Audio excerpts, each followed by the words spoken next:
Because by and large, I've been loved very well By black men? by black men.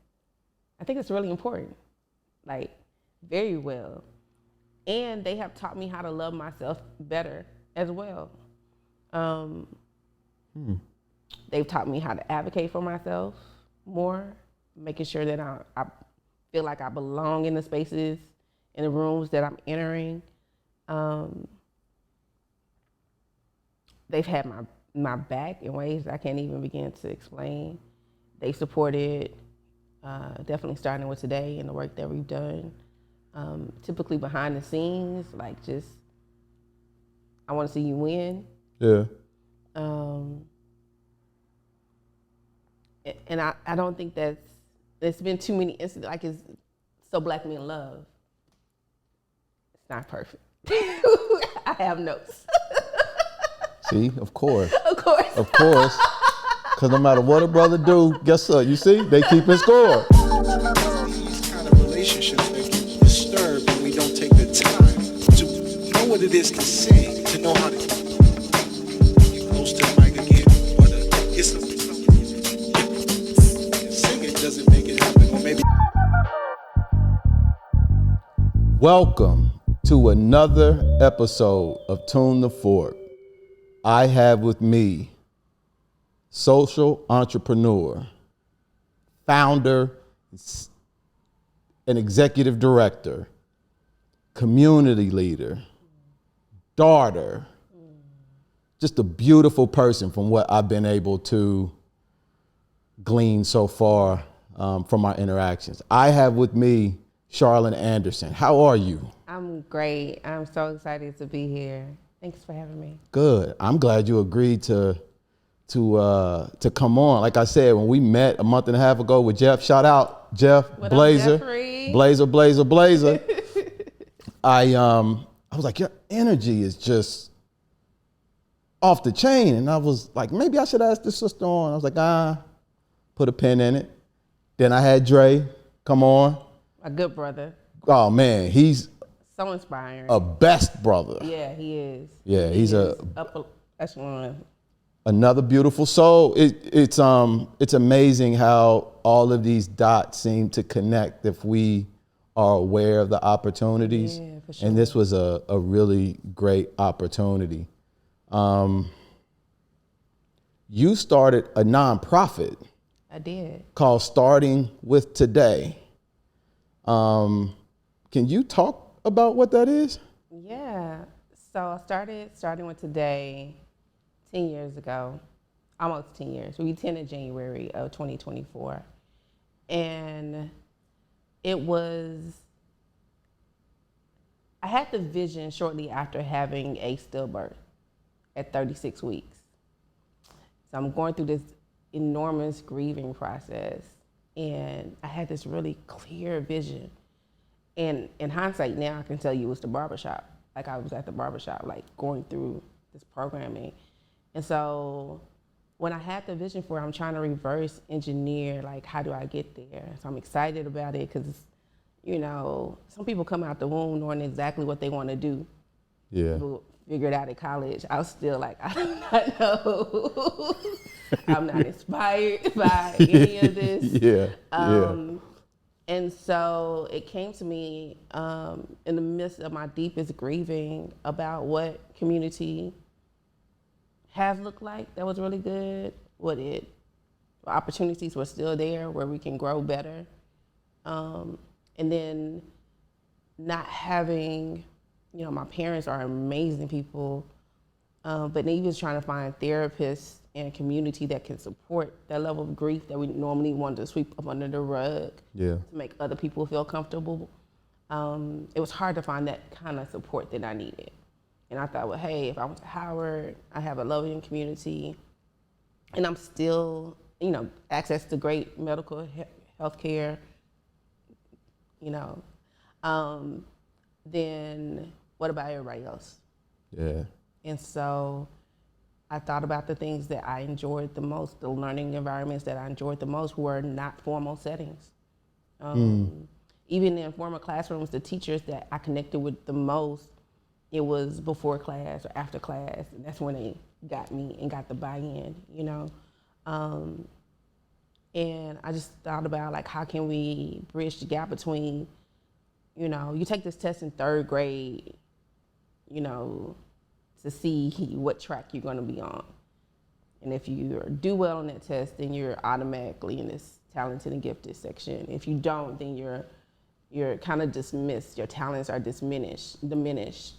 And I just believe that like I'm no better or more brilliant than anyone I grew up with, nobody in my family, but the opportunities afforded to me changed my trajectory. But I always feel like those opportunities should still be available to like everybody that wants to do the work of growing, and how do we create some support around it. So when I go and do my research, I go to your website, I try to get a picture of you. Mind you, I do not know you at all. Right? Let's get that out the way. So we've had one in-person conversation before this. We had what? We've only had one in-person conversation. Right, exactly. Just one. And that was awesome. Yeah. At least I thought. I didn't offend you. No, you didn't. No. Oh, okay. All right, good. So when I invite people on, I seek to turn a lens of focus to get to understand them. So to highlight, you know, what their journey looks like, you know, how they got to where they are. In a lot of cases, I feel when we are looking at people, we're looking at the ready-made product in a way. Yeah. So starting with today is a thing that started with you based on a journey that you had to travel to get to that point. Yeah. So I want to do that. Okay. I want to start with you. Yeah. I want to get an idea of where this drive for community, for healing, for you know, just centering your efforts around, you know, underserved communities, because that's not. You can look at the start with today, but there's a lot that I feel kind of led up to that, and I wanted you to see if you could start with that in Dallas, with the people, with the parents. And you have to start with my grandmother. Okay. My grandmother was, when I was around, 2-time divorced woman, entrepreneur. She owned a beauty salon called Miller's Beauty Salon. Miller's Beauty? Miller's Beauty Salon in Dallas, Texas. At one point, she owned 2 beauty shops. She passed when I was 8, so my memories of her are mostly centered around the beauty shop and waiting like for my mom to pick me up. But what I do remember very vividly is that people can walk in there with like cakes. People went there to like meet other people that were at the beauty shop. So they didn't necessarily even get their hair done, but they knew they could find Sister So-and-so there. And then they knew that somebody needed some groceries. So they would meet there to get that sorted out. Somebody else was grieving and going. So I seen my grandmother stop hair and like have a prayer circle in the middle of the beauty salon. So I saw that, and I feel like my work is not starting with me. It's a continuation of the legacy that I know as far back as her. I'm not sure what my great grandmother did on either side, so I don't have what that continuum looks like. But even just having the clarity of like, you know, having this very non-linear path wasn't like, it was always, you know, the trajectory that I was on. When my grandmother got ill, she moved into our house with my mom and me, and she passed in our house. And I remember everybody, the house just being full of people and food for like months on end. Wow. And I think about that a lot, about how my mom didn't have to grieve alone, how people rallied around her, and her sisters and siblings, of course, but what community looks like, right? My parents were married. They divorced when I was 2. All this is gonna make sense. They divorced when I was 2. They remarried each other when I was 10. So there were points where like I've been a part of a single family home. My dad was always around, always cutting grass, fixing stuff around the house. Even though they weren't together? Even when they weren't together. Gotcha. Yeah, so fixing cars, whatever needed to be done, he was there. He wasn't a weekend dad, picking me up from school. I would be at his job while he was working until my mom can get, it's just we didn't have co-parenting language. Yeah, yeah. You either was there or you was there. Right. And it definitely wasn't perfect, but when they decided to remarry each other, there was a couple things. So my mom had moved, my grandmother had moved in and passed. I think that was the first, maybe the first or second, that was the first iteration where I saw a family come into our home. On the flip side, with my dad, he had siblings who were, we're talking about the 80s, so who were affected by the drug epidemic in our communities. And they would come and live with him when they got out of rehab or was returning home. And that was a transition space for him. Like he was that person for his family as well. When they remarried, there were siblings who were incarcerated, and the children stayed with us. There's family members who had been affected by homelessness. They stayed with us. So their legacy is not entrepreneurial, but it's the same thing. We've always been a space for like healing and transitioning and grief. Yeah. So then I come along and trying to fit into these narrow boxes that I feel, especially, 20, 25 years ago, if you were good in math and good in science, then you should be doing this. You should be doing this. And like none of that fit for me. And I went to Howard initially to study chemistry. I thought I was going to be an anesthesiologist, but I hated the work. It wasn't that I wasn't capable of it. I was just like, barely coasting through. And my mom told me to go see the career counselor. This might have been the 4th or 5th time she told me, because I'm not listening, right? How old were you? 18? Yeah, 18. Oh yeah, we don't listening isn't a strong skill at 18. Yeah. But eventually I made my way and I met Ms. Joan Brown, PhD. She goes through these series of tests. I'm sure some was kind of Myers-Briggs, but all these personality tests, assessment tests, a lot of conversation. And she was like, I don't think you like chemistry. I don't think everything around your testing is around people, community, like those are your values. Wow. And counselor, therapist, like all of those things.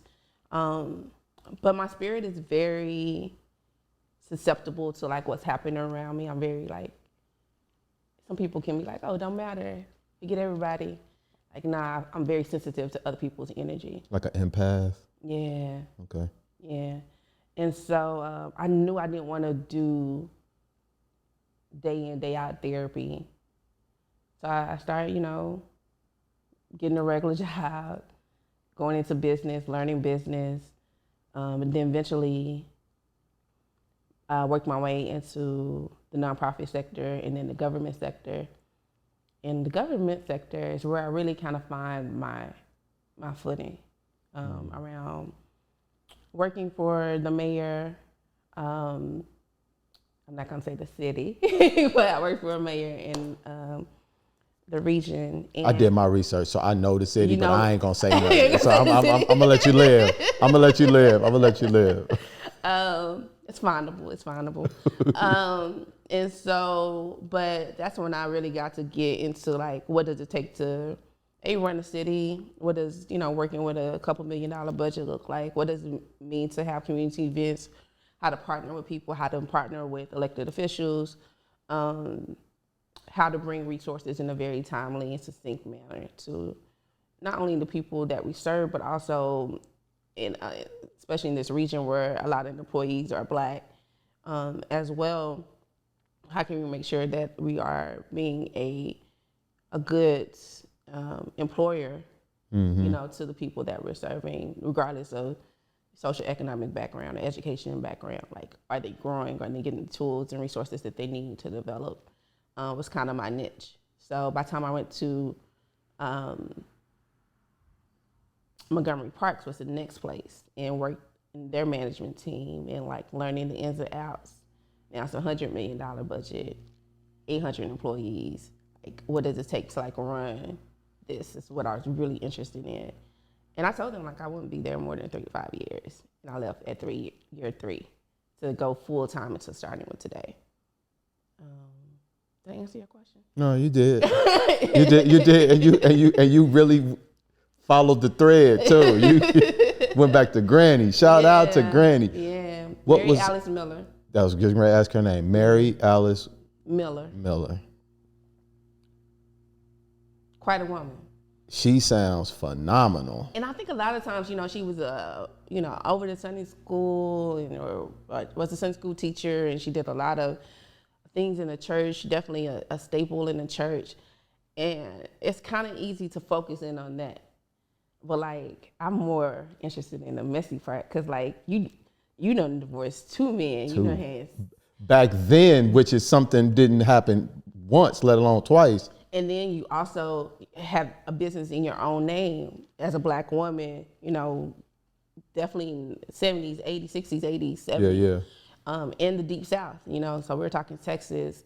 And so how did she have to navigate that and also be so incredible of a person that like even that messiness is like, she's still so revered. Her legacy is still so revered. Like, how did she move through that, We can be more than one thing. We can be more than one thing. I think of a large part of the beauty, like I was telling you before, is like just embracing these two conflicting ideas about yourself. Because it's not like you've got to diminish one. Like, they both can. It's like I feel like the angel and the devil on your shoulder. Yeah. Like, I'm a eat healthy, but then I'm gonna go get me some Twizzlers when I feel like getting some Twizzlers. I just gotta balance it, Yeah, for sure. I know that's an oversimplified version. No, but I agree. And I think for me, post 40, I'm 41 now, has been to really fall in love with the entire essence of who I am. Even the parts that people feel like need editing, or that I've been socialized to feel like needs editing or refining. I said, no, I'm good. You know what I'm saying? Like, I'm really good at how I show up in spaces. I'm probably never going to be a great caller or texter, and that's okay. And I'm not for everybody, you know what I'm saying? Yeah. But when I'm here. You get the totality of me. And I can't operate in a lot of every space. So just giving myself that grace, like not feeling like I need to be everything to be good enough. Mm-hmm. Has working with such vulnerable communities given you insight into yourself or allowed you to kind of embrace yourself more? Talk about that a little bit. Yeah, and I'm processing vulnerable communities, and also the most strongest and brilliant people. Because both things can exist at the same time. Yeah. And I think about language though, right? And vulnerable to who? Like to our oppressors, you know what I'm saying? But yeah, I think I've learned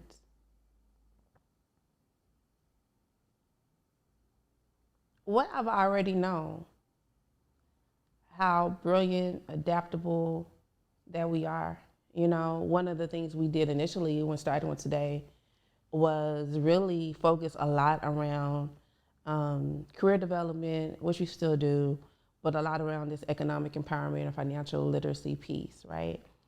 And in talking to my community, listening to my community, it's like we can't financial literacy our way out of poverty, right? Like if anybody knows how to stretch a dollar, it's Black women. Yeah. Period. You know, and by and large, the priorities are still the same. Like we want our kids to be good, we want our families to be good, we want to be safe. You know, and so those unifiers, I think, have been an ongoing teaching, and I think being in community with people that I love, but also hold me accountable to this work, has just reaffirmed that we have to shift our lens of what's valuable for us. It has to be starkly different than what American and white society is telling us about ourselves. And so for me, when I'm with my community, they reflect back to me my best self or my gifts. They make room for me. They don't. Let me tell you about the times that our community members like have fed me, have like they taking me in. It's not that I'm more than, you know what I'm saying? Like, but to see, okay, she's tired, she needs something too, you know? So it's the both end, and you know, I get to be a part of their families and cookouts and like graduations and those things that are bring life and value to me. So I really think it's a really beautiful exchange. It's been the most supportive learning ground because we're trying out a lot of stuff. You know, does this work? Yeah. Does this not work? Does this have value for you? What is your priorities right now? And being able to shift and redirect. And they're our greatest resource, period. So, I don't want to stick on it but I do think it's important. I'm trying to get something correct in my mind. I was using the word vulnerable because I was imagining how I felt when I was a kid. Man. But since you had a thought about the word, so help me understand what an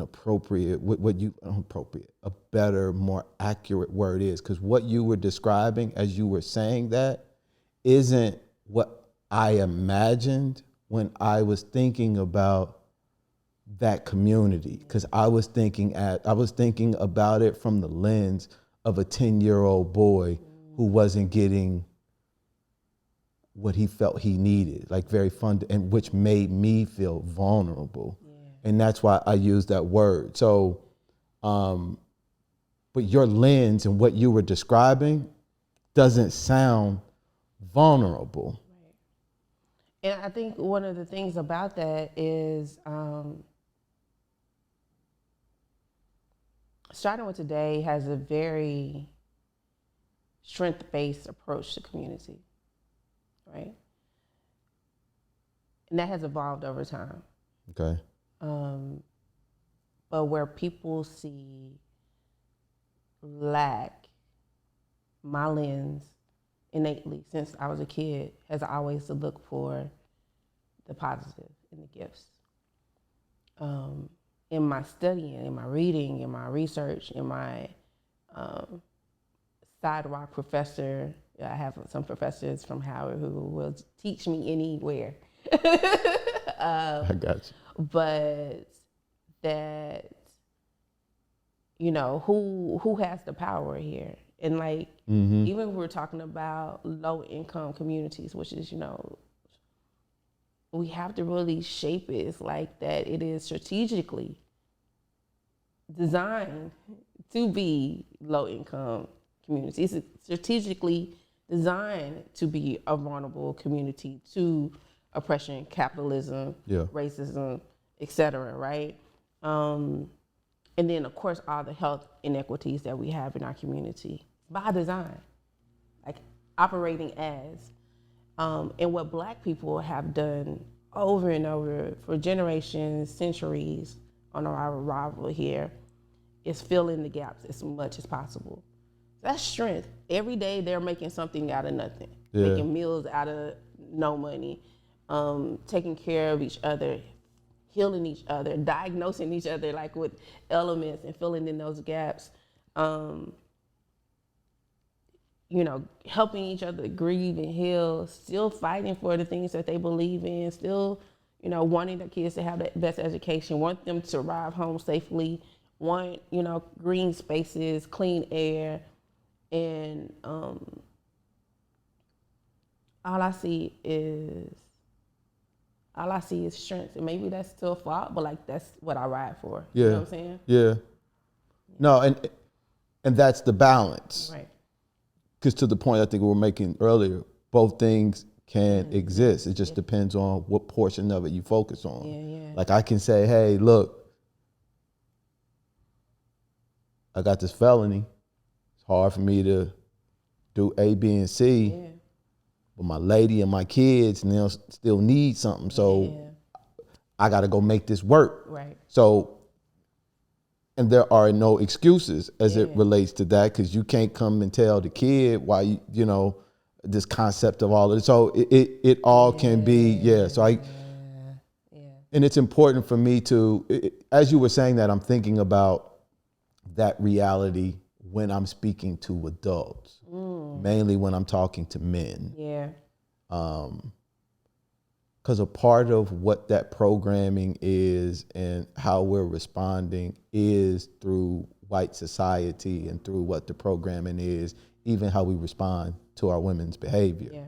So I can't tell you, brother, that what she did was right. I can tell you what an appropriate response should be that reflects us as being men, because you have the power. Why? Because you are a Black man. Not to, and I know every time you talk about men and women shit, it's got to be a balance to it, but that is the orientation. No matter how underserved you feel you may be, no matter what obstacles you feel are in your way, you still have the power.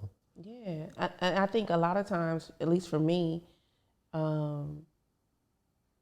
when I do feel defeated, there has always been someone who looks like me that has reminded me who I am and my strengths. So, and that's how we begin to get confident in like what we're good at and like having that reflected back. Sometimes we can't see it for ourselves.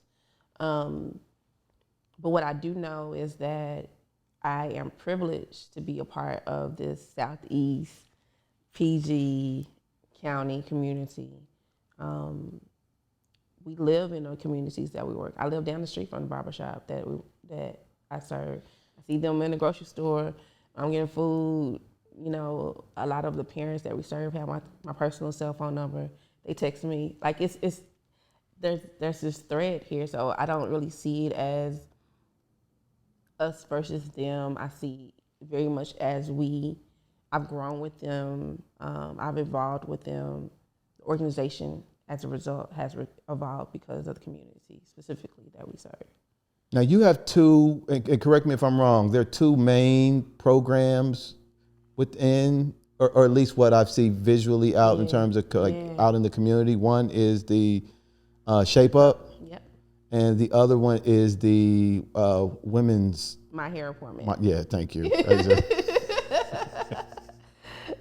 So talk about what they are. Yeah, so we have about 4 main programs, and I'll go into elaborate on the Shape Up and My Hair Appointment. But we have the Shape Up. The Shape Up brings a Black male therapist, in or professional, to the Black barbershop. So we're in Lee's Barbershop, Southeast DC, Ward 7, Bourne Road. Lee's has been the owner, we call him Dr. Lee, because he's surgical with the clippers. I believe Lee's turns 36 this year. Wow. So Young brother. Generations have been through that barber shop. Every time I mention Lee's to someone that's from DC, they were like, "Oh yeah, I used to go there. My uncle used to go there. Somebody, men, women, whoever, like they all know Lee's." And then the other flip side of that, like you're talking about, like finding your people, your tribe, and going through that process. Lee's also does a lot of training, so he does a lot of like people who are returning or looking for a trade or entering the barbershop. Like he trains them like how to become a barber, and then they transition out or they stay on. Like this, it's a very fertile learning environment as well. The second one is my hair appointment. We launched that in June of 2020. So after the pandemic and on the heels of the summer uprisings, after the tragic murder of George Floyd, it was something that was kind of just in the background, but like let's move it to the front as well, to have a space for Black women to define wellness on their own terms. And around that time, Serena Williams was talking about her birthing experience where she basically had to save her own life, advocate for herself. That began me to think about what conversations are we having in silos? Because when I lost my child in 2008, there was no public coin lexicon for like Black maternal health. So I thought I lost my baby, not like this was happening. It was systemic and on a larger scale, and then the people who were experiencing that loss weren't necessarily having public conversations about what that is, what that looks like, and what that feels like. It's kind of the things where people don't want to get that uncomfortable, which is no fault of anybody that's grieving through that process. But I believe that community is important, right? And how we begin to share information. So we've talked about that. We've had Dr. Afia on there talking about African traditions and rituals that we brought with us that we may not have named and can reclaim. Yeah. I think it's really powerful. And the other programs we do are parent engagement programs where we partner with nonprofits that service children, and we come in monthly to do parent engagement programs for the family and parent or families. So that can look from everything. We was doing a lot of career development programming before the pandemic. And since the pandemic, because our community shapes our programming, it has been overwhelmingly wanting things around time management, stress management, mental health, yoga, gardening. So these tactile, creative therapies, so we've leaned into more because they realize that that's the support that they want the most. And then, of course, our last is our digital programming. So we begin, shout out to Jay Hall, was really urging me in 2018 to begin to build out our social media platforms, to begin to put content on there. And so we did, and by 2019 came around, we began to do more programming specifically for the podcast or digital programming. And by the time the pandemic hit, we were already ready to pivot. Within less than 2 weeks, we had our first program on COVID in our community and what we need to begin to look for, like preventative measures. So yeah, that's his own thing as well. So yeah, those are. So you're on like season 5 of the Shape Up, right? This is year 5 of the Shape Up. I'm calling them seasons. It could be seasons. You're right. We do call them seasons. But yeah, we had a program yesterday, and that was our 5th year that we've done this. For May is Mental Health Awareness Month, I believe. No, we gonna say yeah. We gonna say yeah. Yeah. This is May is Mental Health Awareness Month, y'all. Starting with today is. So that's when we launched it, and that has been I have learned so much in leaves. Like the learning curve, like my personal emotional intelligence, or what. You could tell me I didn't understand black men. Yeah. But having to decenter myself and listen objectively, I've seen so many misunderstandings and miscommunications, like, or just, and not even the miss part, but it's like the other side of it, the end part of it. It's so beautiful, you know? And then I think about the ways that, you know, it's really easy to, again, talk about the lack of what we think society says how black men are showing up. But when black men love, it may not be the most linear or like, but it's felt, you know what I'm saying? And we can't take that away. So I love being in that community. It is one of my favorite places on the earth, and I like to travel, so I still at least feels like home. It's a unisex barbershop, you know, still very male dominated, but it's a very emotionally safe space that even I get to participate in or witness. And that says something about your energy, you know, and how they perceive your energy and your intent in being there, I believe. So kudos to you. I mean, obviously you're facilitating it, and then to be a woman in that space and still, you know, create that safety for them to speak is huge. I share your thoughts about what I've learned about women in this exchange. There's something going on about the way we're connecting and how do I say it? How we're allowing society to frame it and create the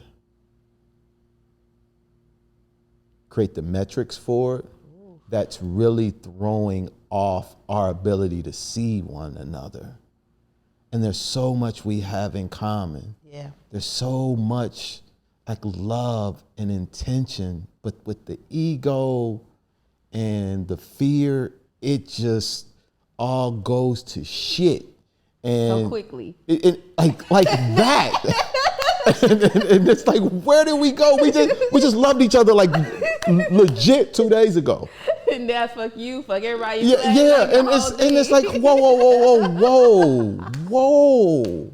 You know, like there's no room. Everybody's cup is full. I know you, you know me, and anytime I say something that is counter to what you believe, like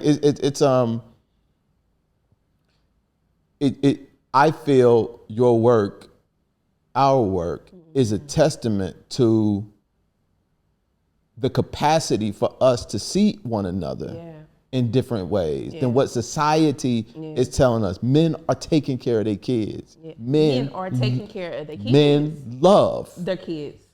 And men love. They show up. They show out. Women are patient. Women understand certain roles and aspects of how to complement the male energy. When they're but that doesn't mean we get all of that shit right all of the time either, because we still human. I might pop off, you know, I might do some wild shit here and there, but love can still exist. Absolutely. You know, an opportunity to do something different tomorrow can still be present. Absolutely. In the light of a disagreement or a disappointment. Right. And I think even having that language, I know one of my most memorable the shape ups that we had was around emotional literacy, and we had the emotional literacy wheel.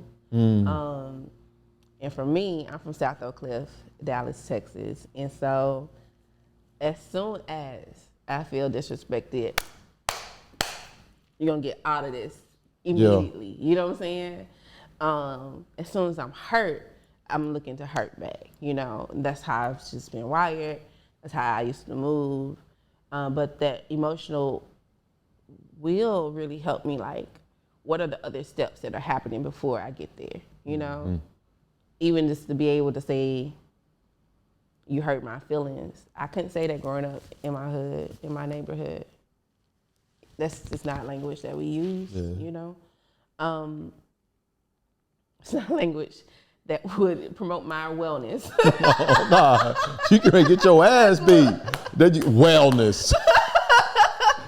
That's a sign of weakness. It's a sign of weakness. It's a sign of weakness. And, you know, we have a very long memory in our hood. So, but even then that translated into my romantic partnership. So now it's like when I'm hurt, I'm immediately, you're gonna know if we're gonna move some furniture. You're gonna feel it. And so, you know, after that, being able to say, I expected this and was disappointed that was not what happened. Yeah. Or you hurt my feelings, or I don't feel seen, or I don't feel valued, or I don't feel heard. It's still something. It's still a muscle that I am strengthening. But at the same time, I think we're evolving where, you know, even a conversation I might have had 7 years ago may not have been as receptive as me talking to a Black man now about, you know, I feel disappointed that you didn't show up the way I felt like you needed to show up for me. Like this, it's no longer the same battle. So I feel like there's this growth that's happening that we're all seeking. And I think having space too to also be messing, like, you know what? I was having a bad day. I hadn't eaten yet. Like you said something crazy and I reacted, you know? Go ahead. And to still feel loved, valued, seen, etc. You know, I think it's really important in our interpersonal spaces.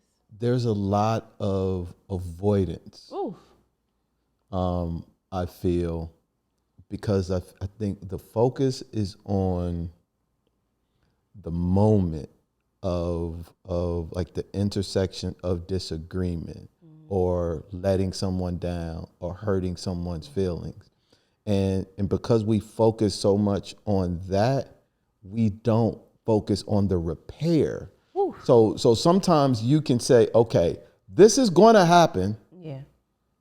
Let's have it. Let's make it happen so we can get what we need to get on the table. Yeah. And then let's practice repairing it. Yeah. We practice avoiding so much that we don't get in the habit of repair because and for instance, I think in our mind, most of us feel that once we get there, it's irreparable.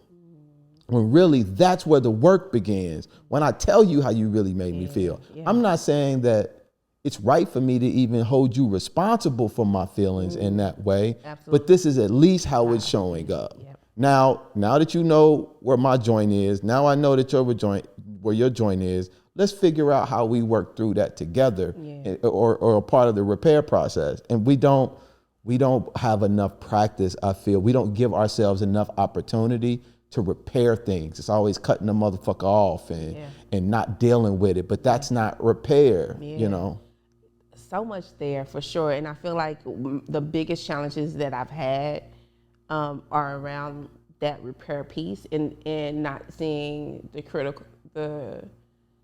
critique or the feedback of like, I feel disappointed as like you're failing me. Yeah. You know what I'm saying? Yeah. Like this particular instance, it's not an indictment on the entire relationship, you know, but it's hard to hear that, even vice versa, right? Mm-hmm. But I feel my experience with Black men, it's hard to hear that in another space that you feel like you're hearing that you're failing. I'm hearing that I'm a failure. Ooh. Yeah. That's what it translates to me. Wow. the thing and me are synonymous.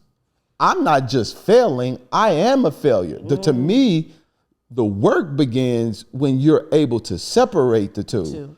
Because when the emotions and all of that stuff gets attached to it, from my perspective, it's because I am the thing.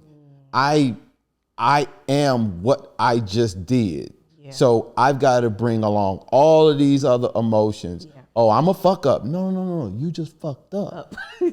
this instance. Slow down. Oh, right.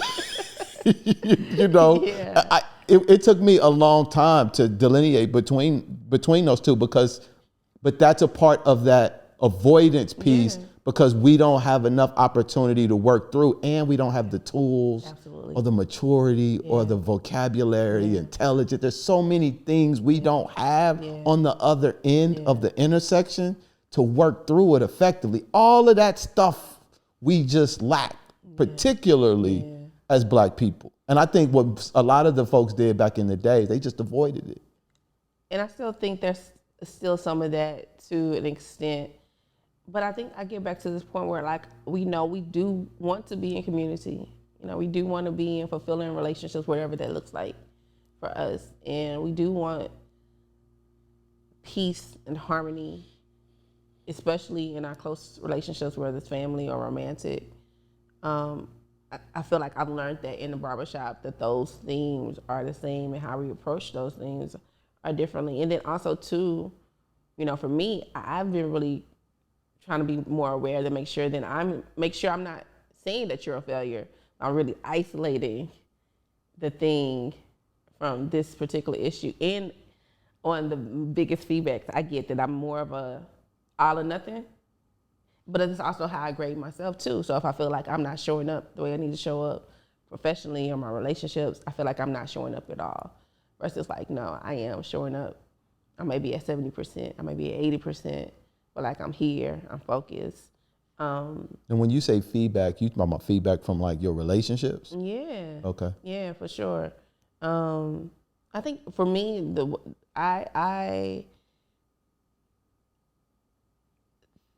the growth that I experience, or the evolving that I have, is mostly in my close interpersonal relationships. That feedback, especially on the other sides of like a breach or an argument, those learning spaces, it's not always pretty, right? Like but you know, love is a mirror for sure. And I think wherever there's a gap where my values and how I'm actually showing up are not in alignment, so it's really not even about the other person. It's like, am I aligned with my own values, with my own, you know, litmus test? And if that's off, then it's like, fuck, you know. But that's where that grace comes in. Because the more we get into practice, I feel, of doing that for ourselves, it's natural for us to extend it to other people. Like when it's the all or nothing, that's our expectations for other people too. Absolutely. It's like all or nothing, motherfucker. Absolutely. Like when you say, what you want, be with me, then you like. I'm telling you, James, from past experience, that's what happens. Like, oh, you just not here. We're good. I had a meeting. What you? Can you relax? No, I'm not saying that shit. Yeah, but you know, but there was a point for sure, and my exes would testify. It's like, yeah, you know, everything that happened before, you know, my feelings were hurt or I felt threatened, etc., like went out the window. Mm-hmm. Versus like, no, this is an isolating incident. It's not a pattern, you know, or is it a pattern that's something that needs to be addressed? And then even still, just like I think a lot of it's like decentering myself from it, you know what I'm saying? Or my ego from it. Because by and large, I've been loved very well. By Black men? By Black men. I think it's really important, like very well. And they have taught me how to love myself better as well. They've taught me how to advocate for myself more, making sure that I feel like I belong in the spaces in the rooms that I'm entering, they've had my back in ways I can't even begin to explain. They supported, definitely starting with today and the work that we've done. Typically behind the scenes, like just, I want to see you win. Yeah. And I don't think there's been too many incidents, like it's so Black Men Love. It's not perfect. I have notes. See, of course. Of course. Of course. Because no matter what a brother do, guess what? You see, they keep it score. The sister got notes. She got. But I think the same emotional safety that women, especially Black women, feel like we need in our relationships, that we need to make sure we're cultivating those same emotional safe spaces for Black women. But that's easier said than done. Why is that so hard for y'all?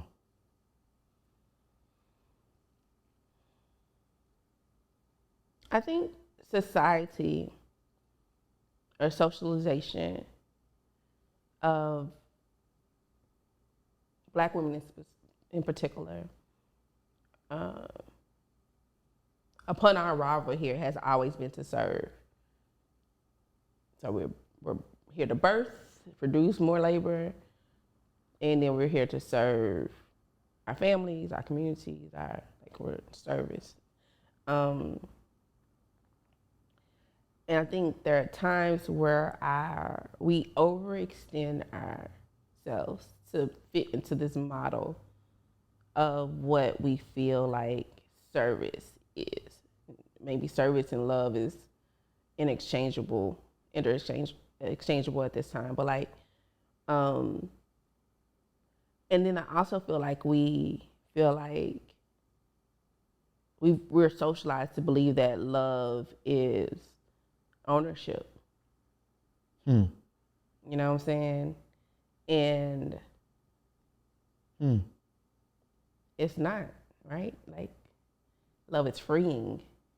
Love, I feel freest when I have like a good love foundation. I can go as high as I need to go because like this love is here. So I feel there are times where we find something that, enchants us, that we want, and we want to cling on to that thing for dear life. But that doesn't allow for growth. It doesn't allow for messiness. It doesn't allow for humanity or forgiveness. So yeah, it's something I'm still working through myself, but I think about that a lot. As you were saying that, I think for men, I think relationship is ownership. And as you were saying that, one of the things my father told me when I was young, I didn't understand it until later, and I got it now though, but it's man's greatest blessings are through the family. He would say that all the time. Man's greatest blessings through the family. No matter you a man, your best blessings is coming through the family. I was like, But what is a family, right? So family is a relationship. Yeah.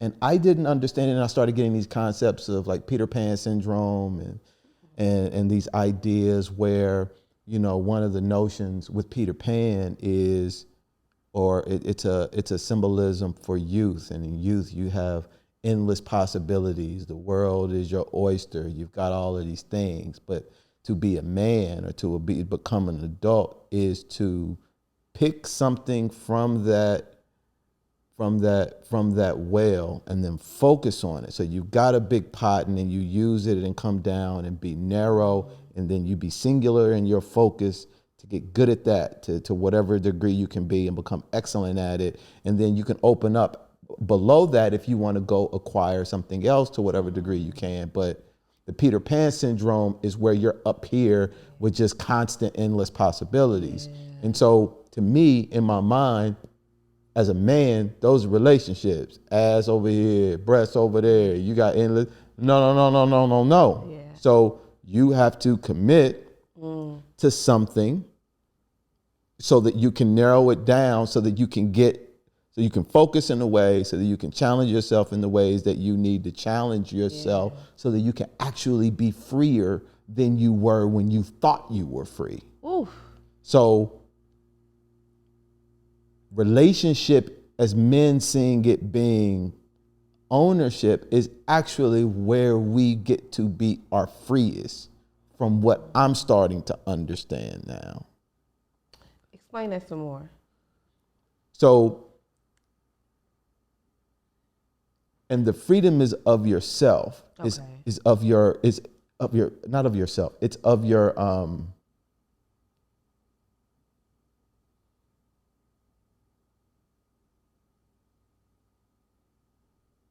it's of the fears, it's of your lower, it's of being driven by your lower self. I feel by your lowest desires as men.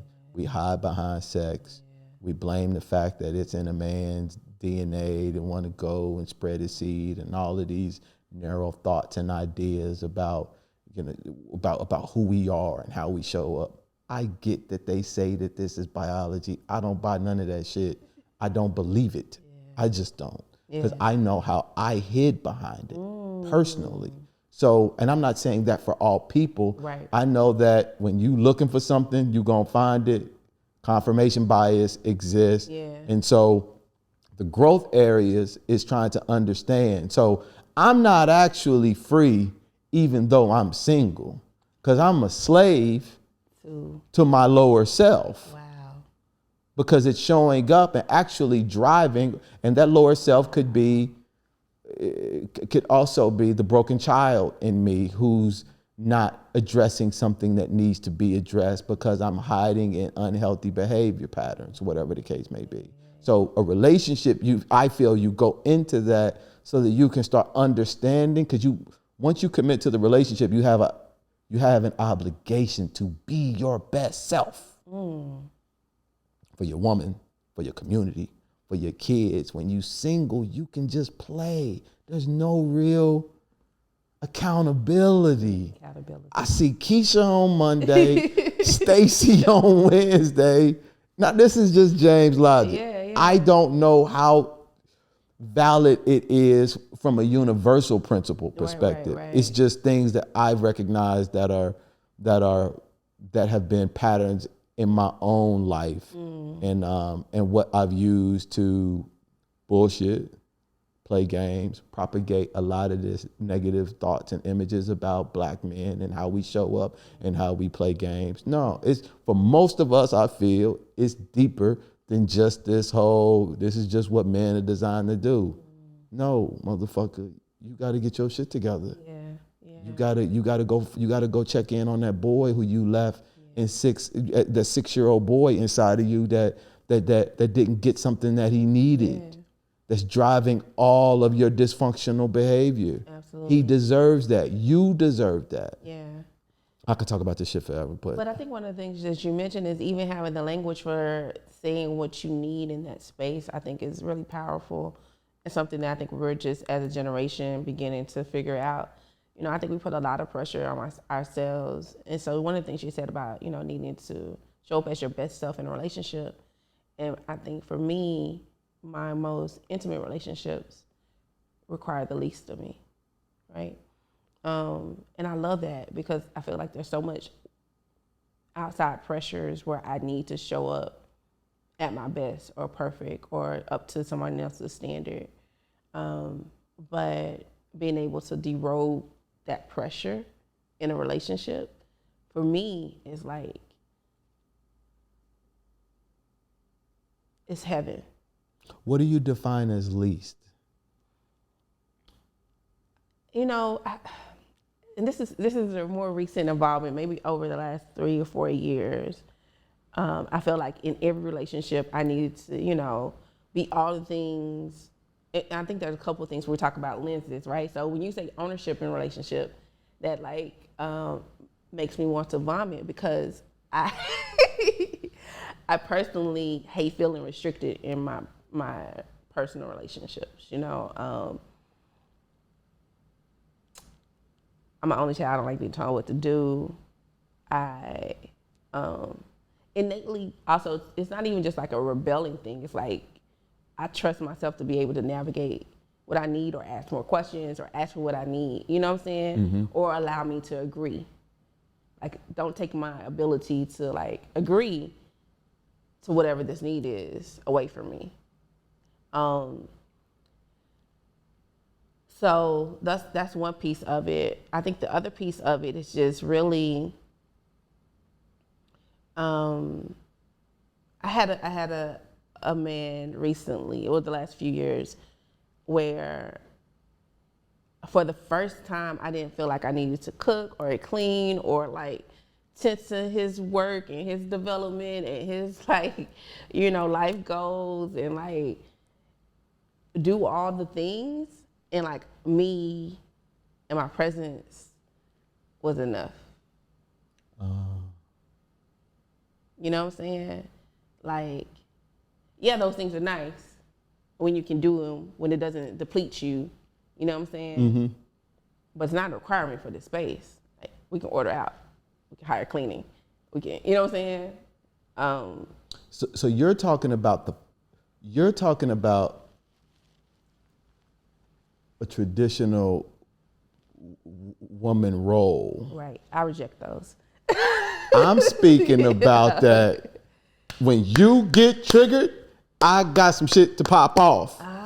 That's what I'm talking about. Okay. Yeah. That's the work that I'm saying. Okay. That actually, so absolutely, if you don't want to cook, that's not a requirement for the relationship. Right. What may be a requirement for the relationship is you relegate your motherfucking emotions when we disagreeing. Absolutely. That's the hardest part to do. That is very hard. So absolutely. That's the work that you have to do. Absolutely. Now, even that might not be a requirement for the relationship because the brother loves you enough and accepts you as you are. But that's what I mean when I say you have an obligation. Okay. So me and my lady, as an example, I'll just use this as I'm trying to think. I can't think of a real life example for me and her, but I'm just going to use this as an example. No, I'll use an example. My woman is the first woman that ever told me that I didn't have to change. Ooh. And that I was perfect, just the way that I was. Yeah. And our relationship was not predicated upon me doing anything different. Ooh. First time ever in my life. Every woman before had some shit to say, right? Laid out. Right.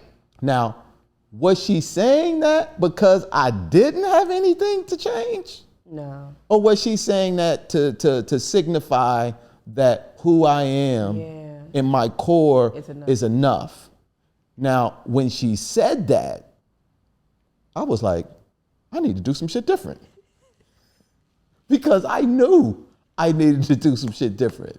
I knew it. Right. That doesn't mean it was, right. It doesn't mean that I'm not still working on it. Doesn't mean it's not easy. But it does mean that I have a responsibility. Ooh. I know that in my soul. Yeah. To me, number one, and then to her as the beneficiary of the self-work. If I'm already enough like this, oh shit, you about to get the rooter and the tutor. You about to get it all, right? But that's the work that I'm referring to when I say in that we have to do. And that's the hard work. And a lot of times that's the work that we avoid, number one. And then number two, prevents us from getting in relationships because that relationship to some degree requires us to do that work that we don't want to do. But you know, I think the beautiful thing about that, it reminded me of how cultivating spaces in community, in relationships, in families, in households, create this space that makes you want to self-initiate like your own growth, right? Yeah. Like some environments are hostile you know, and it's hard to grow in a hostile environment, you know. If it's turbulent, it's hard to grow in that environment. Very much. So when you create these spaces that are fertile for growth and that you're nurturing, like that's the beautiful thing of it. And it doesn't require perfection, right? But it does require intentionality and wanting to show up. And I think that's how you create these, on a larger scale, these community norms, but definitely in a relationship, these spaces where like you're affirmed and replenished so I think for me that's the litmus test. Am I depleted here or am I replenished here? And do I deplete or do I diminish or you know, do I replenish? And you mentioned the term in one of your joints called modification.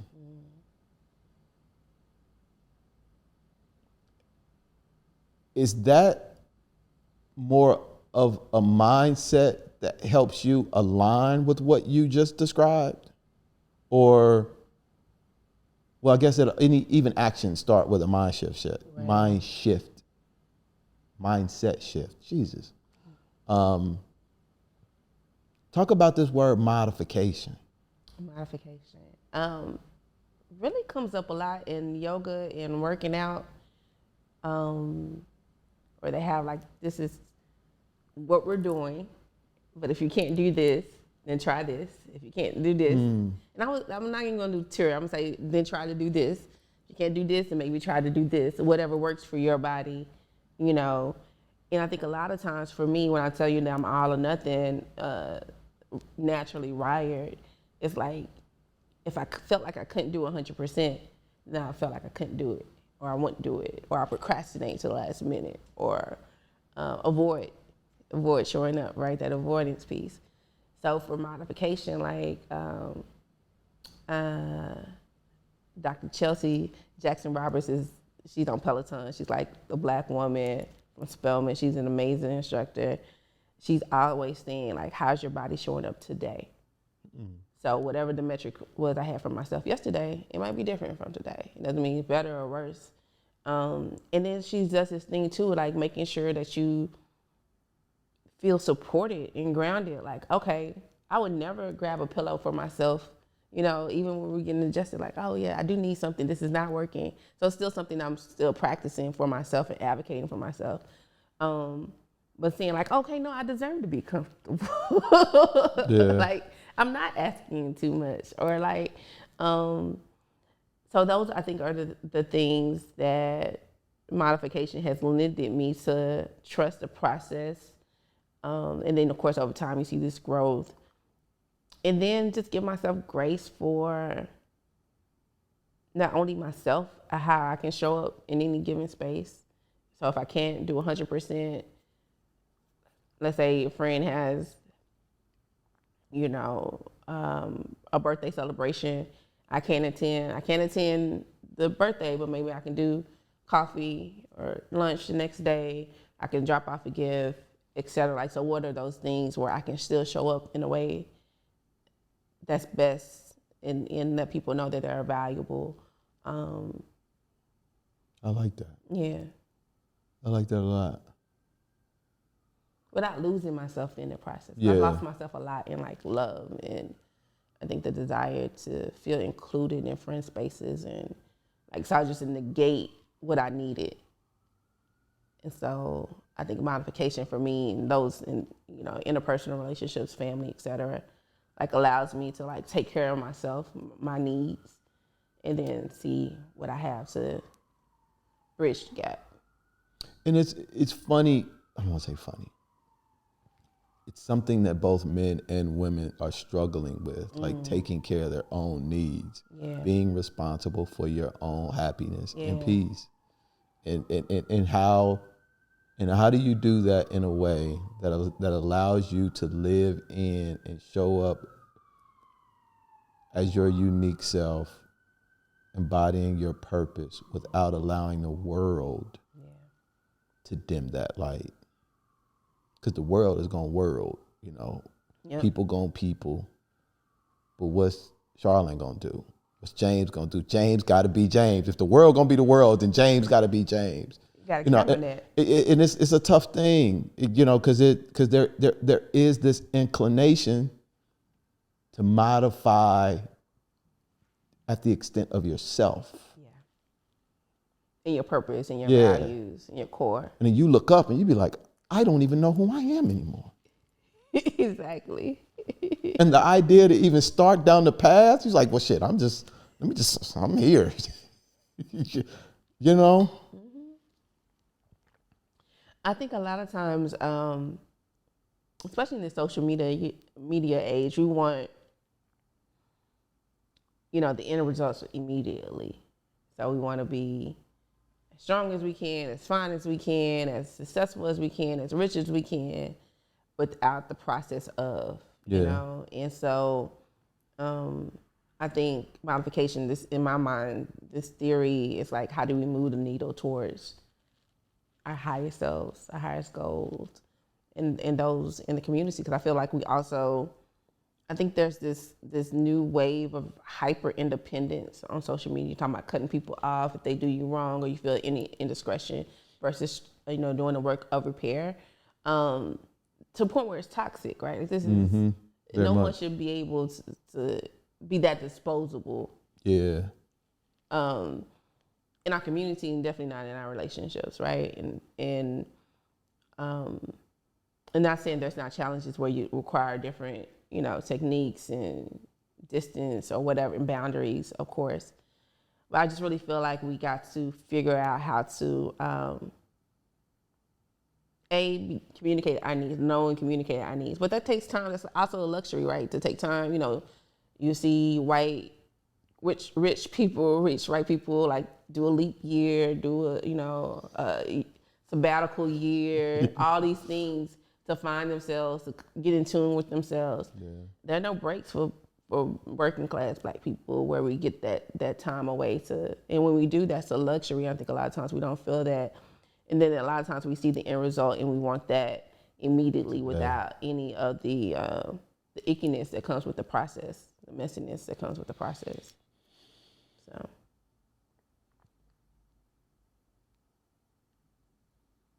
You mentioned something about Issa Rae and you liking angry, awkward Black woman. I had never heard of the show. What? I'm not in. I've never watched Snowfall, That's fair. Wire, Power. I watched fucking Married with Children. So, so please tell me what it is. Huh? Al Bundy? Oh yeah, I love that. All the old 80s shows. But please tell me what it is about this show that you like so much.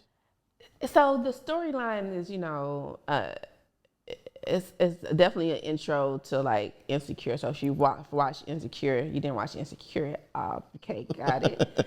It's a coming of age story. Awkward Black Girl was a web series that Issa Rae started in around maybe 2011, 2012. I definitely remember I was working for the mayor at that time, so I can remember watching it like at work. It was like 15, 20 minutes, like on YouTube. But she basically, the thing I love about it is because at that time I was looking to break into the nonprofit industry in DC, and I didn't have enough qualifications. I was overqualified. It was just like I couldn't get this job that I wanted, right? But Issa Rae created this web series of something she wanted to see, and at that time was a void in Black television because the writer's strikes had happened, I believe, so we were more reality TV. We wouldn't get a lot of scripted shows. The 90s, early 2000s eras of like the girlfriend shows, they weren't around anymore. So it's like, where do we see ourselves on TV? Mm-hmm. And especially from this, this new generation of Black people who are, going to college. More of us are going to college, and, so it's just a different, nuanced story that I felt like she was telling, where I saw, myself reflected in the series, of course, but then also more so behind the scenes, like how do you put together a team How do you articulate your vision? How do you get people to rally behind you? How do you create something with little to no resources? Because she didn't have any major backing at that time. And so that is where I felt most empowered to, I've applied to 50 plus jobs in this industry. I've tried to look for programs that I think a lot of programs in DC, especially service children, and then Job Corps. And so once you age out of Job Corps at 24 years old, it's like, fuck it, you're on your own. This is how they feel about Black people. You want to focus on, you know, Black men.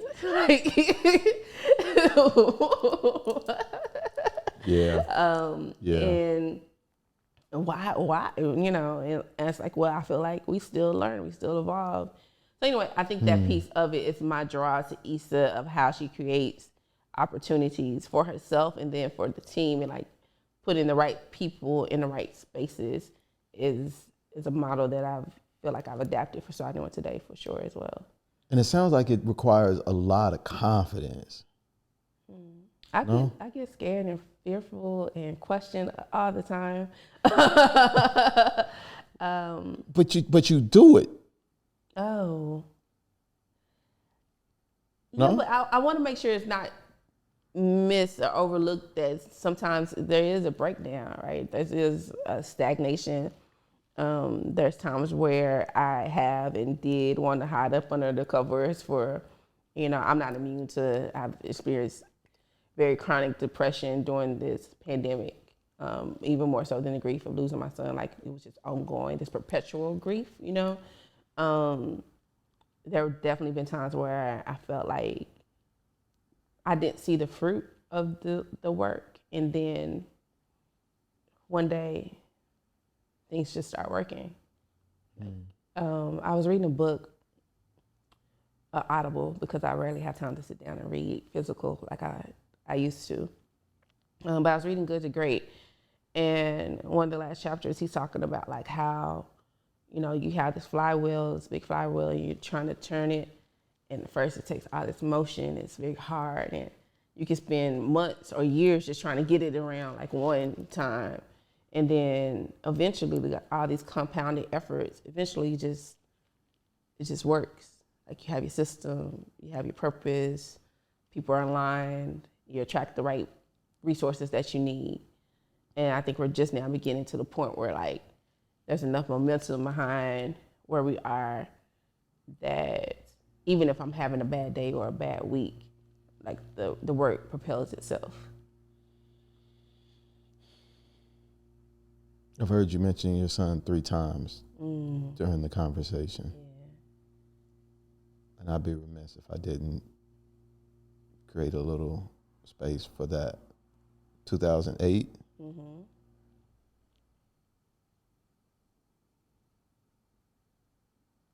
Are you still grieving from that, or has the grief changed? Or Yeah.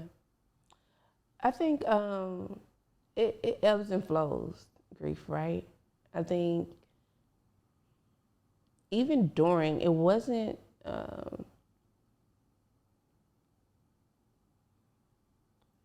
you know, shock in, I think, my spiritual world and feeling like I heard God speak very clearly through me during that time, like hyper able to hear. really? Yeah. That I felt a level of peace almost immediately, you know.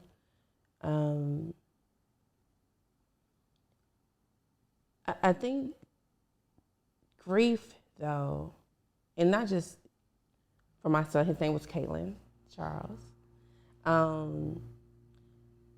I think the other piece of it is that, and I've seen this somewhat on social media, is like, it just reminds me that I have loved, right? Like all the ways that I've loved and been connected to people. So no, it's not like I don't get sad. I think there's a time where it's like, oh, my path could have went here and now it's here. And then like, how did that shape where I was supposed to be anyway? So I'm really grateful for the way I think gratitude it's everything worked out the way it was supposed to work out. I think trusting that. Did it take you a while to say that? Or to feel it? No. Okay. Okay. Like, no, I think the only thing about it is like, did I think by this time at 41 that I would be in a different space than where I was? And yeah, sure. But like, am I grateful for where I am? Like every ounce of this moment is so divine and so beautifully orchestrated. And I've grown so much. Like I wouldn't take anything, no path different, you know? Like, Angela Davis was really talking about something she was at Busboys and Poets in Anacostia recently, maybe towards the end of last year. And she said something to the point where like, when you get to a point where like your grief, when you get grateful for your grief, it's like, that's how you know, like you're healing or healed. And I think I've been there for a while. I think it comes up a lot more now because I think a lot of times we want to gloss over this, external product without understanding the path and the other side of it. Yeah. 'Cause I could have stopped. I seen, people, lose their sanity behind that kind of loss. If anything, I'm more angry at the healthcare system than I am grieving my own son. Because I advocate, like I knew I was sick.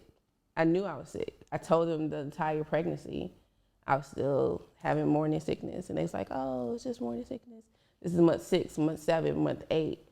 And they just kept giving me stuff for it, right? And not running any more tests and all of those things. So I wish my grief is for more so now, it's like, or grief and grace around understanding that 25, 26-year-old Charlyn didn't have the language or knowledge to advocate more for myself and my son. But the advocate, when I did speak up, it still landed on deaf ears. Yeah. You know what I'm saying? So that's more of the issue that I feel like more tension about than anything.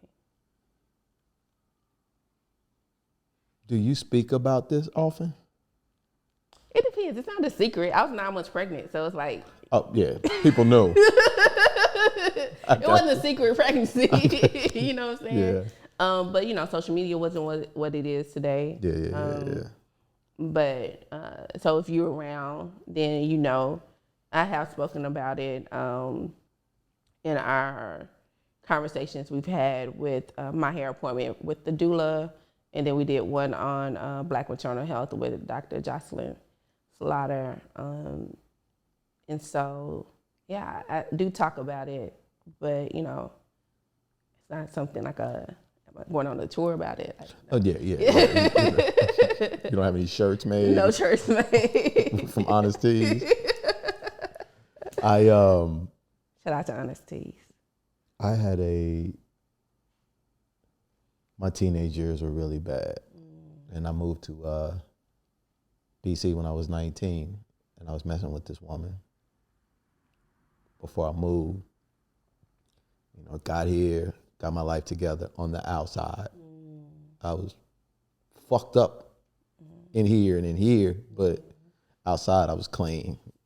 We'll go back home to the hood, in my Hugo Boss suits, killing them.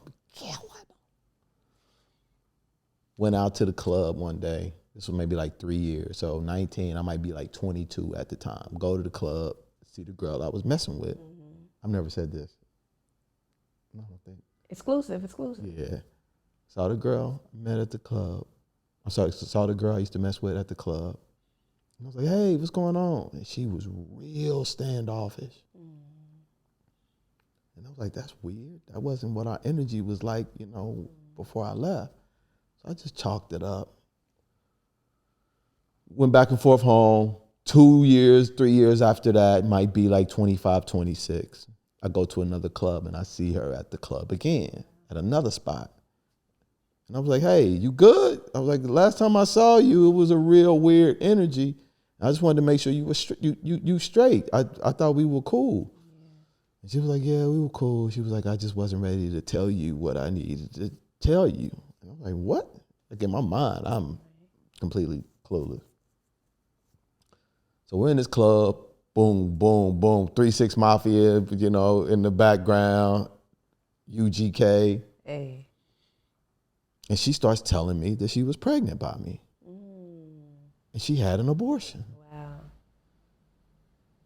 I remember busting out crying Wow. in the joint. Wow. And I was like, why would you do that? And she said, I knew your life needed to change. And I knew that if I told you I was pregnant, that you would want me to keep the baby. And she said, I wanted you to leave and to try to go have a better life. And I remember feeling so, like my emotions about those dual paths that you were referring to. Yeah. I remember feeling bad for feeling any semblance of gratitude that she made that decision. And it took me a long time to resolve that. Yeah.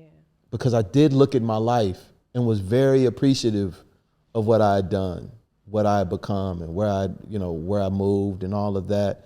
But I kept imagining like this 6-year-old little boy, girl, whatever, running around with light eyes, getting picked on by dark-skinned kids.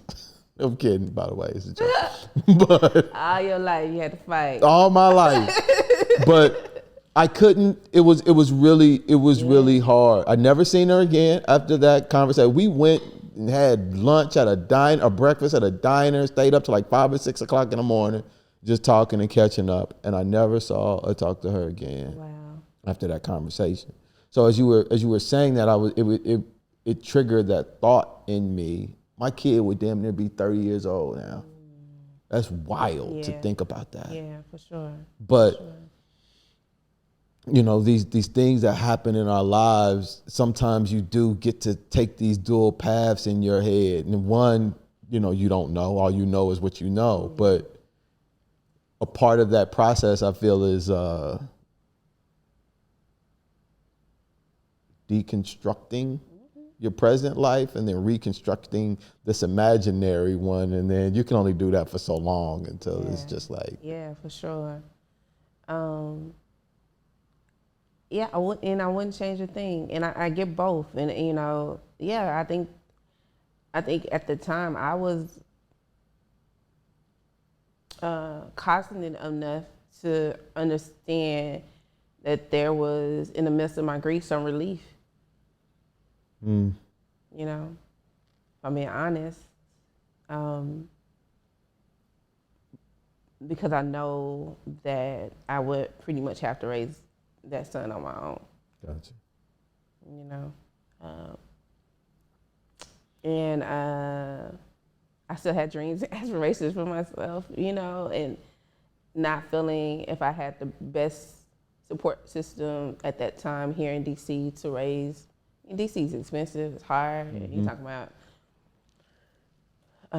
the environment. So yeah, I feel both and the grief and some relief. I also feel that the path that has brought me to where, I have a mentee child. That's what I call her, a mentee child. I was gonna ask you about her. She's the light of my world. 8 to 18. 8 to 18. And she lost her mom when she was 4. So the timeline is like almost parallel to when I lost my son. And how we have leaned into each other, not just because of that, but there's such a underlying understanding of what that grief is, that we both shared, and her having to share that, unfortunately, for such a young age, that it has, fortified. Like, she's dope. She's just good energy. I see, parts of myself in her. I see parts of her in me. And I think the beautiful thing about that is that we choose each other. Yeah. Every day. There's power in that. Yeah. And motherhood, I've always felt like I was a mother, even when I lost my son. But then now at 41, it's like, okay, motherhood looks completely different than I imagined for myself. But this still is motherhood, right? And I wouldn't change a thing about it.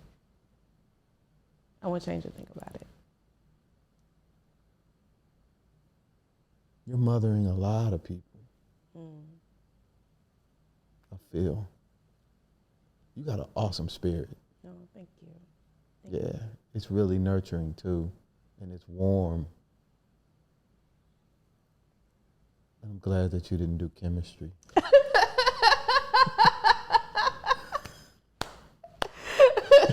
It'd been a fucking waste for you to be in somebody's lab making people laugh who have no fucking sense of humor. It'd be like all of that, that smile, that energy, that skin popping in a white lab coat. The Petrie, nah, we good. You did exactly what you were called to do. It has been the most excruciating process, though, into the calling. I think one of the things that I'm most proud of, and I really hear and I'm taking in, soaking in that affirmation of my spirit, is because staying soft throughout this pandemic has been my greatest victory. Like, staying open, not turning bitter even after I lost my son, and of course, all the breakup. Like, I feel like hope left during the pandemic, and I had to go back and find her, like hunt her down, and create like a new covenant, like where it relied less on me being in control and more on me trusting where things were going. But once hope returned, like, everything feels possible again. So for me, it's like, we went through hell and back. We had to fight the devil a couple of times to come back on the other side. I think this is who I innately am. But there's so many times where I felt like it was out of grasp, like I had lost touch of my soul. Yeah. Now I gotta say this. She didn't say it. She didn't ask. You are a 501c3 nonprofit organization. That means that you are fueled, empowered by gifts of the community. Indeed. In what ways can people help, both monetarily and non-monetarily? That's a great question. Let's start with non-monetarily, because a lot of times we get like people who just want to volunteer because we're a nonprofit organization. But the same approach, like with building a team, it's the same approach I use with my volunteers. I love to do skill-based, talent-based, passion-based matches. So if, we may have a need that's, financial, but if your gifts are in plants, then we need to figure out, we're gonna put you in plants, we're not gonna put you over here, you know what I'm saying? Yeah. So that's what a lot of our volunteer programming looks like, where people who have a passion, a talent, expertise, and they have skills that they need to share to the community. And then we're a place for you to share those skills, hone those skills, So that's the easiest way. It's a lot of back end stuff that we do, volunteer work around PR, around data, in an operations standpoint. But you can email us at info@startingwithtoday.org. Tell me that you're interested in volunteering. Say what you want to do. Like, say things that you're good at, that you're interested in, things that bring you joy. Because I think when you show up to a place where your joy is being honored, you show up your best self. Like, I don't have to tell you to do your best. It's your default. It's your default, right? So creating spaces where we can operate in joy is really my ethos. And then also, of course, donations. Startingwithtoday.org has the ability to donate, take Apple Pay, Google Pay, all the things, monthly donations to really help sustain our programming. So same thing, the PBS special, you know what I'm saying? Like, give monthly, you don't have to think about it. It allows us to plan our programming in the future, and starting at $10 per month, you can really begin to help us, strengthening our infrastructure as we're beginning to scale in this next iteration. So, that's about it. We have a partnership with Black Leaf Tea. We have our own custom tea blend with them. Shout out to Amber Jackson, who's amazing, who designed this beautiful tea for us. That's on our website and also on blackleaf.com. It's called the Freedom Tea. And then shortly, we are launching our first apparel line. Oh. Won't he do it? Won't he do it?